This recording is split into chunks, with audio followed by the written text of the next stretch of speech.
Inorix et Sotel sont heureux de vous présenter le Digital JT. Inorix et Sotel sont partenaires d'une sécurité globale.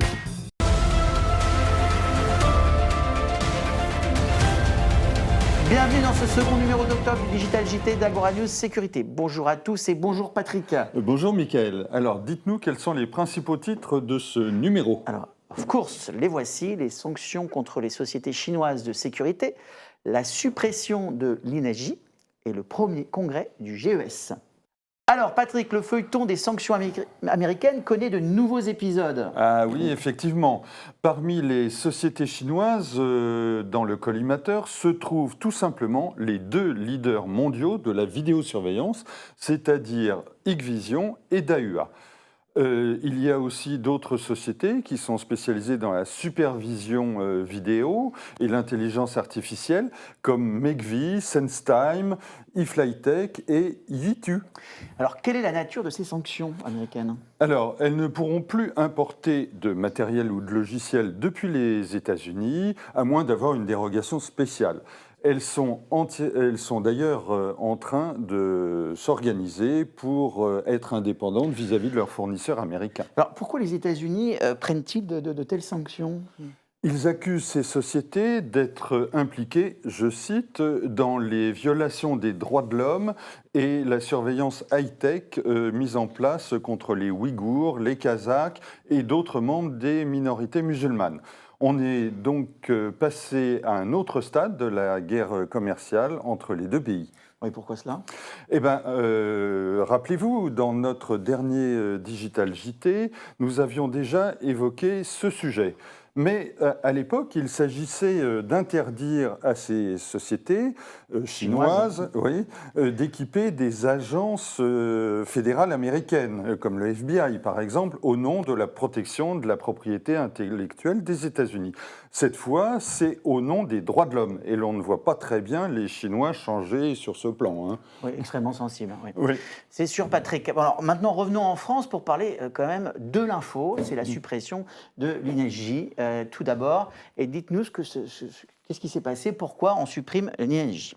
Alors l'INSJ, cela veut dire Institut national des hautes études de la sécurité et de la justice. Placé sous l'autorité du Premier ministre, il est un organisme de réflexion et de formation, permettant notamment des échanges entre le secteur privé et le secteur public dans le domaine de la sécurité. Alors, l'ONDRP, qui est un de ces départements, lui, produit des statistiques de la criminalité et de la délinquance. Alors, quelle est la raison de cette suppression, Patrick ? Alors, officiellement, il s'agit de la simplification du travail de l'État. Concrètement, certaines activités seront probablement intégrées à l'INSEE ou à d'autres ministères, et la suppression sera effective fin 2020.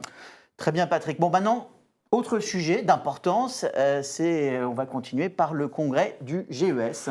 Alors, le GES, c'est le groupement des entreprises de sécurité et qui est donc le résultat de la fusion du SNES et de l'USP en juin dernier. Alors, deux organisations de la surveillance humaine qui étaient assez rivales dans le passé. Il a tenu donc son premier congrès à La Baule du 28 au 30 octobre. Donc là, tout à fait dernièrement. Alors, quels ont été les temps forts de ce congrès ? Alors, notamment la présence de Laurent Nunez, le secrétaire d'État auprès du ministre de l'Intérieur, a souligné que GES serait bien associé à l'élaboration du livre blanc sur la sécurité intérieure qui comportera notamment un volet sur la sécurité privée.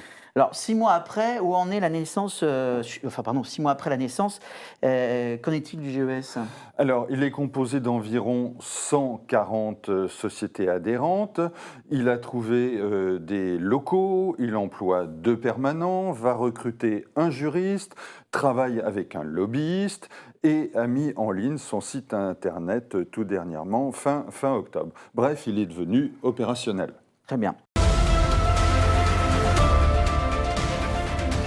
Bon Patrick, passons à l'actualité des entreprises maintenant et encore des acquisitions, je suppose. Oui, tout à fait. 2 opérations qui ont la particularité d'être menées par des fonds d'investissement. Ah bon, de qui s'agit-il donc ?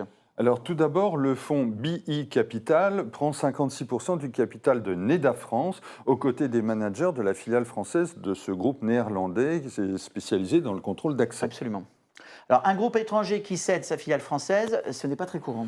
C'est vrai, oui. NEDAP a déjà cédé d'autres filiales en Europe parce qu'il veut se recentrer sur la fabrication et la conception de produits et de logiciels. Il conserve toutes ses relations avec NEDA France, qui était sa plus grosse filiale par son poids économique, c'est-à-dire à peu près 35 millions d'euros. Et la seconde opération est de la même veine, je crois. Alors, pas du tout. Ah non, pardon. Il s'agit du fonds Initiative et Finances, qui prend une participation dans la société Lano, un point moyen dans le gardiennage et la sécurité aéroportuaire. Alors, quel est l'objectif de cet investissement? Alors, c'est grandir pour mieux se positionner auprès des grands comptes et offrir des services complémentaires, par exemple l'installation de sécurité électronique. Très bien, et puis nous finissons, comme à son habitude, par notre rubrique internationale. Oui, alors justement, mais nous restons quand même dans le domaine des informations précédentes, puisque je voudrais vous parler d'un fonds d'investissement qui, de plus, est français, et cela concerne le numéro 1 américain du gardiennage. Alors je vois bien, c'est Allied Universal.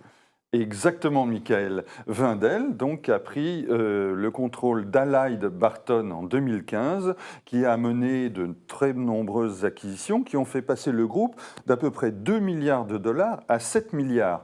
Désormais, Wendel se retire d'Allied Universal, mais profite de sa bonne connaissance du marché américain, de la sécurité, pour racheter une société spécialisée dans la gestion des conflits dans le monde du travail. Patrick, c'est sur cette actualité franco-américaine que nous terminons ce Digital JT. Nous vous donnons rendez-vous d'ici 15 jours pour notre prochaine émission. Au revoir à tous et merci. Au revoir Patrick. Au revoir Michael. Inorix et Sotel vous ont présenté le Digital JT. Inorix et Sotel sont partenaires d'une sécurité globale.